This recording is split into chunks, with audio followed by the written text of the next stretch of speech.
Hello everyone, আসসালামু আলাইকুম। কেমন আছেন? আশা করি সবাই ভালো আছেন। আজকে শুক্রবার, এই জন্য গরুর মাংস রান্না করব।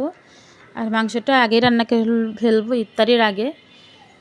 অল্প অল্প গ্যাস আছে, এই জন্য ভাবলাম মাংসটা বসিয়ে দিই।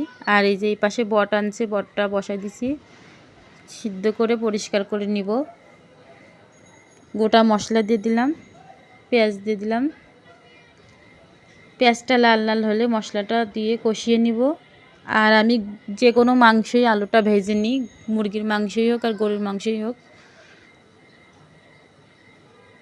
এই যে আদা বাটা, রসুন বাটা, জিরে বাটা নিয়ে নিয়েছি।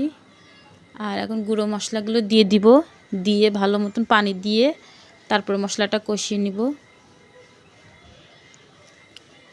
আজকে শুক্রবার, আজকে বাজার টাজার করছে, এগুলো পরিষ্কার, মাছ মাংস এগুলো পরিষ্কার করতে করতে দেরি হয়ে যাইব। এই জন্য ভাবলাম মাংসটা বসাই দিই, এক ফাঁকে মাংসটা হয়ে যাক আর এক পাশে আমি রান্নার কাজগুলো করি।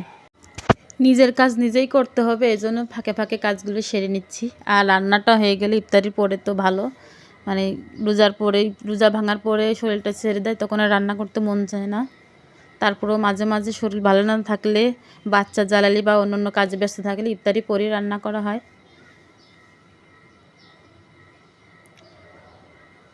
আজকে ভালোই গ্যাস আছে, মানে বেশিও না কমও না, এই জন্য ভাবলাম মাংসটা বসাই দিই। আর যতটুকু গ্যাস আছে ওইটুকুকে আপনার প্রেশার কুকারে হতো না, এই জন্য পাতিলে বসাই দিলাম। এই যে মাংসটা বসাই দিলাম, হয়ে গেছে মাংসটা অলরেডি। আর ইফতারিটা ভেজে নিব। ইফতারি ভাজা আজকে দেখালাম না, ইফতারির পরেই ইয়েটা করতে আসছি, শাক ভাজি করব, পালং শাক আলু দিয়ে। আমি সবসময় পালং শাক এভাবে ভাজি করি, আলু দিয়ে। আলুটা ভেজে নিয়ে পালং শাক দিয়ে দিব। এভাবে পালং শাক ভাজি করলে অনেক মজা লাগে।